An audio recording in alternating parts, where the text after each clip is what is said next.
Esse processo do Palavra Encantada começou em 2005, em março mais ou menos, hoje eu faria 5 anos mais ou menos nessa época. E eu não sabia que o Júlio tinha feito pesquisa, nunca tinha. Quando eu cheguei aqui também não sabia disso. Então a gente se encontrou e quer dizer, tem uma semente lá no começo plantada e a gente se reencontra depois de eu falar escolhendo artistas para falarem da relação da obra deles com os seus poetas preferidos, com o seu processo de composição, dialogando com a literatura e com a poesia. E quando acabou o ano de 2006, a gente tinha o orçamento do filme. Em 2007, tinham encontros toda sexta-feira, de 2 até o entardecer, na casa da Helena. Era eu, Júlio, o Fred Coelho e a Heloísa Tapajós e a Helena, e a gente eram conversas, e o David, debates. E dali a gente começou a definir o rumo do que poderia ser, que olhar a gente daria a Palavra Encantada, porque a gente, enfim, é um universo enorme. A gente poderia ter escolhido outras pessoas para terem dado depoimento. A gente filmou em abril, maio de 2007, e depois foram 6 meses de edição, que é o quebra-cabeça do filme, eu acho, assim, que eram 30 horas de material para um filme de 1h20, e ter um roteiro que seja agradável, que as ideias se complementem, que não seja didático no sentido, né, a gente falou mais cedo, chato da coisa. Nesse momento, juntam-se 2 pessoas fundamentais para esse trabalho. Que são a Diana Vasconcelos, que é montadora e que assina o roteiro também. O papel da montadora nesse filme foi tão importante. Eu posso ficar falando muito dela, mas ela fez Vinícius, ela fez Casa do Tom, ela fez Se Eu Fosse Você, porque as 2 maiores bilheterias, tanto de ficção quanto documentário, ela teve presente, não é à toa, de uma sensibilidade enorme e ajudar a dar forma a esse material. Tem uma pessoa também, que é o Antônio Venâncio, que foi um pesquisador de imagens desse filme, que foi, assim, Vocês não imaginam o que você estar numa área de edição, e aí você vai montando aquele quebra-cabeça, e você fala, poxa, aqui seria legal se tivesse uma imagem bacana do Caetano na Record. Será que vai conseguir? Será que o que tem lá? Aí vai dialogar com o bispo. Mudou o bispo, vai liberar, não vai liberar. O Morte de Vila Severina, ele foi achar no Iná, na França. Como é que a gente delimitava esse universo, sendo tão rico, o universo geral da música popular brasileira, né? Depois, preparar material biográfico sobre eles, assim, trajetórias. Essa foi a parte que me coube até mais, de preparar as trajetórias, né, dos compositores ou intérpretes ali, que a gente... A princípio de todos, depois houve uma seleção, a gente aprofundou mais. E a gente foi afunilando isso até chegar aos 18 que estão no filme, um pouco tentando descobrir o que cada um poderia dar diferente do outro em termos de contribuições e como que aquilo poderia possivelmente formar um roteiro. Pela melodia, pelo som, pelo ritmo e pela letra. Porque boa parte da história desse país foi contada pela música popular brasileira. Pô, Betânia, por favor, dá um depoimento. Não posso, estou fazendo um show, é para mim, dá um depoimento. Chico não, Chico aceitou na hora, né, Márcio? Super disponível. Caetano nunca respondeu ao convite. Né? Aí resolvemos colocar as imagens de 68, né, dele no Festival da Record. Né? Segundo o Márcio falou. Eu encontrei com ele depois de filmar uma entrevista com ele, falei, você viu o filme? Rapaz, e aquelas imagens de Caetano, de 68? Adorei minha resposta, eu não lembrava não, falei bem, né? Fora também todo o pepino que vocês podem imaginar, que é os direitos autorais de 24 canções que estão ao longo do roteiro, que aparecem, então liberar tudo isso, conseguir juntar esse mosaico de coisas até a gente lançar, que foi em março de 2008, o DVD sai com um DVD duplo, que o primeiro DVD é o filme, mais 1h30 mais ou menos de extras, que são os depoimentos assim, que não entraram, que poderiam estar no filme de algum modo, mas que por escolhas de roteiro não estão. E no segundo disco é o filme dividido em 4 módulos, que o Júlio vai falar aqui, propondo, e que tem um material de apoio que está no site do filme, gratuito para as pessoas darem download, o professor baixar, propondo atividades de sala de aula, a partir dos temas abordados no filme. Só que esse projeto não ficou por aí, né? Resolvemos fazer o Palavra Encantada na escola. A maior preocupação que eu tinha como professor, pesquisador, né, era não tornar a pesquisa, e Helena né, como diretor, o filme didático, pesado. A gente fez a exibição desse filme no cinema nas escolas, no Odeon. Foram 3 sessões, Odeon lotado, 600 crianças. E eu não sabia muito bem como eles iam receber o filme, porque é um filme que tem muita informação, muito detalhe histórico e de gerações anteriores a deles. E era com um entusiasmo enorme. E as perguntas também tinham essa coisa do universo deles. Falavam, cadê o funk? Por que você não colocou o funk no filme? Mas era um recorte, um olhar da gente. Eu acho que com esse material pronto, agora a gente tem que convidar as pessoas a trazerem o seu olhar, a compartilhar dele da maneira mais, que eu acho que envolva mais, que emocione mais. O que a gente está falando aqui é de uma iniciativa artística, né? Então levar isso para a escola e tentar trazer que esses universos se juntem, que a gente possa pensar junto, eu acho que essa seria a melhor contribuição. São 5 módulos. Os módulos são voltados aos professores, a nós todos, na verdade, que eu mesmo vou utilizar isso daí nas minhas aulas aqui na graduação. E essa é a parte específica para o professor, a gente vai falar isso depois, tá? Como utilizar o filme em sala de aula, tá? E todo o material de apoio, sugestão, etc., já está tudo no site. Origens, né, influências, surgimento, né, aquilo que começa com a Adriana, que vocês viram. Número 2, é a parte da poesia e música, depois bossa nova, samba, tropicalismo, e aquele 5 é absolutamente delicioso. Agora interessa muito a gente, educador, a gente professor, que é cada um deles contando como é que era a sua experiência da escola. Como é que foi com o professor de literatura, professor de português, tá? No vermelho. Isso. Aí vocês têm a apresentação desse material, que é para o professor. Não é receita de bolo, é por isso mesmo material de apoio. Então, nós dividimos, tá vendo, ó, em 4 módulos, seguindo aquilo que eu mostrei no DVD para vocês, e aí vai para pensar, discutir e produzir. Aí são, por módulo, 5 atividades dedicadas ao educador, se ele quiser aplicar em sala de aula. Se não quiser, não aplica. Ou então modifica. Gente, copia o que eu fiz, pelo amor de Deus. Copia, altera, rasura. É para isso. O saber não tem mais assinatura nesse sentido. Tá? Se quiser, até cita. Aí eu agradeço. Mas não tem que pagar direitos por isso. Isso é para vocês usarem. Lembra aquela questão do funk de ontem? E de ontem? A gente está discutindo essa coisa? Enfim.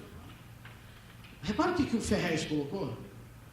Eu uso isso daí para driblar o pessoal. No fundo, eu quero meter literatura lá para ele. Mas a maneira que eu tenho de encontrar para lidar com eles é essa. Todas as referências dos entrevistados nos módulos, a gente coloca aqui. O Tom Zé tinha feito a melodia, não conseguia colocar letra em 2001, jogou fora, não achava que não ia sair nada, a Rita Lee pegou, fez a letra, fez viu ali aquele caipirazinho no começo e devolveu para ele e falou, o que é isso? Que música é essa? Essa era a música dele. Esse jogo do Havaí e do Haiti, que é um jogo que nos forma. A gente tem desde o Haiti até o Havaí. Esse aqui é o Brasil. Até hoje eu sei exatamente quais foram as músicas que eu estudei na escola. Então, assim, quando caiu O Tempo Não Para, no caso da interpretação de texto na prova de português, quando foi Se Eu Quiser Falar com Deus, aquilo fica. E ela falou, olha, esse cálice não é cálice. Olha, a poesia concreta da esquina de Sampa. E vinha tanta coisa daquele universo da canção para conversar e para... Aquilo abria a vontade de conhecer, né? Então, acho isso aí ser o desfecho final, estar livre para todo mundo, melhor presente. Por que essa poesia é tão próxima? Por que nós podemos dizer que Chico Buarque, Caetano Veloso, né?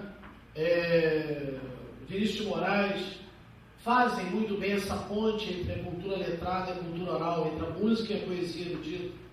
Vocês têm que aprender português. Se vocês não aprenderem português, de onde sairão os poetas e os escritores do Brasil? Chico, uma pergunta. Será que a TV não procura exercer o papel crítico? Porque está faltando esse papel crítico ser exercido pela população? E será que, diante desse problema, a escola é mais fundamental ainda? Não só mudou em termos de comportamento o papel central da canção e esse lugar crítico, porque não é só um programa analisando e criticando. A própria canção em si já era crítica a todo o contexto político, social que estava acontecendo no Brasil. Então, estava sendo oferecido naquele momento. A música popular brasileira só sobrevive na televisão quando ela está a serviço da dramaturgia. Tá? Porque quando você pega assim, Dalvi Erivelt, não é a música popular brasileira, é a música a serviço da dramaturgia. Tá claro a diferença? Não é você fazer um especial, como a televisão sempre teve especiais. O último grande programa, série, concebido só dentro da ideia da música popular, foi Chico Caetano. E já tem aí anos 80 isso. Olha, é possível sim, viu? Apesar de toda essa nhanhanhã, dá pra gente superar as dificuldades, ou dá pra gente superar. Mudar a cabeça da escola, não dá pra gente ficar achando que a escola ainda é aquele negócio de chegar dentro de sala de aula, deu a matéria e vai embora. Agora, do outro lado, também eu não demonizo a televisão. Eu acho que a televisão é um veículo que está aí, como a internet está aí, como tudo está aí. Só que eu acho que nós é que temos que entender o nosso lugar, não em oposição ao outro. Eu já afirmando, né, uma vocação que é civilizatória, querendo ou não querendo. E eu acho que levar, por exemplo, a música popular brasileira eu acho que é uma tarefa civilizatória, é uma tarefa do professor, entendeu? Eu não escuto funk em casa. Mas eu não posso, se um aluno meu me pergunta alguma coisa do funk, eu não vou dizer que aquilo é uma porcaria, por favor, vai escutar Tom Jobim. Esse papel de censor não é meu e não é nosso. Tá? Vocês estão entendendo o que eu estou falando? Era tão difícil ouvir um Tom Jobim quando eu ouvi Beethoven. Eu não estava habituado a ouvir aquilo. Era ouvido do rock, do reggae, outras coisas. Então deixa rolar. Tá? Porque eu acho que é muito complicado dar uma de censor. E pega e fala assim, hoje nós vamos pegar e vamos ouvir um funk, vamos ler. E depois não conseguem encontrar a ponte entre o funk e a literatura. É uma questão de contestação e de uma realidade mais dura e que até talvez incômoda de trabalhar em sala de aula. Eu acho que na história da canção, na história da música popular brasileira, você consegue encontrar diversos outros exemplos em que isso ocorreu, em que isso foi incômodo. A gente viu que o filme tem uma passada contra a guitarra elétrica, uma coisa que não dá para você imaginar. Então, diversos outros momentos em que determinadas palavras, quando entraram numa canção, palavras que não se usavam, formas, instrumentos, eu acho que na história tem exemplos de que isso também vai ficar para trás e que vai ser olhado depois como mais um acontecimento desses, mas tentar trazer para um contexto maior e receber. Eu acho que tem que, isso que o Ju falou, receber a contribuição dele, por mais, talvez, que a gente julga com uma qualidade duvidosa, que não nos agrade, mas abrir esse diálogo, né? Ele te apresenta alguma coisa, você apresenta outra para ele, que tem o mesmo espírito. E era engraçado que a pergunta que foi recorrente nas 3 sessões foi sobre funk. Por que você não colocou o funk no filme? Cadê o funk nesse filme que não está... Eu acho que tem uma coisa da realidade, e por outro lado vinha coisas também de descoberta, de falar, mas isso eu não conhecia, eu achava que o Chico Buarque era uma coisa meio... Tinha uma coisa meio entronada ali, de contemplação, e que achavam que era inacessível, não era tão próximo. Então tinha esses dois movimentos. Cadê a minha realidade que não está no seu filme? E, poxa, essa realidade que você está mostrando, ela é acessível a mim. Eu também me identifiquei com ela, embora ela não esteja sendo apresentada para mim num grande meio hoje em dia. Em alguns casos, o aluno tem mais informação que o próprio professor. Segundo, os professores, boa parte deles não são leitores. Mas não é porque não tem dinheiro para ler, não. É porque não leem mesmo. É porque estão absolutamente afundados numa mediocridade do dia a dia. E a gente tem que fazer uma autocrítica. Senão sempre o inferno é o outro. Quem não é leitor não forma leitores. Não tem como. Não tem como. É muito interessante a gente fazer o despertar desse aluno de maneira o novo, somando com o que ele tem. Aí a gente consegue chegar. A música é esse lugar de socialização muito forte. Tá? É um lugar de celebração muito forte. O Mário de Andrade usa uma expressão para a música que é religare. Religare é a origem da palavra religião. Ligar de novo. A música que nos religa com inúmeras coisas. No Brasil isso é muito claro. Absolutamente muito claro. E discordando do meu querido amigo Alcione, não é feita para dançar, não. Não está essencialmente ligada à dança, não. Está ligada à contemplação também. Ninguém dança chorinho. Música é perfume. Ela fala isso no documentário. Lembra? A música capta a gente, parece que é perfume. Porque nós somos aquilo que não está no livro, a música popular brasileira ocupou esse espaço durante um tempo. É o que o Márcio falou. Para muita gente, o primeiro contato com a poesia foi na música, pela música, não pela poesia. Ou o primeiro contato que te tocou efetivamente. Como é que eu posso ter boas relações? Como é que isso pode ser bem intencionado se eu não registro, se eu não mostro? Então, eu acho que, se vocês não pensaram, é uma sugestão, então, que no último ícone vocês recebam atividades bacanas que foram. Eu acho a ideia maravilhosa, ela chegou a rondar e eu acho que é o momento mesmo. Mas talvez ali, quando abrir nas escolas, a gente tem que ter um fórum ali, quase um blog permanente, em que cada um possa postar a sua foto, postar um vídeo que fez, a metodologia, e isso ficar documentado, ficar vivo, né? E eu acho, usando a expressão do Nelson, mais do Nelson do que minha, nós temos que funcionar em rede. Não tem como hoje. Se não funcionar em rede, a gente está na mão do governador, do prefeito, do presidente.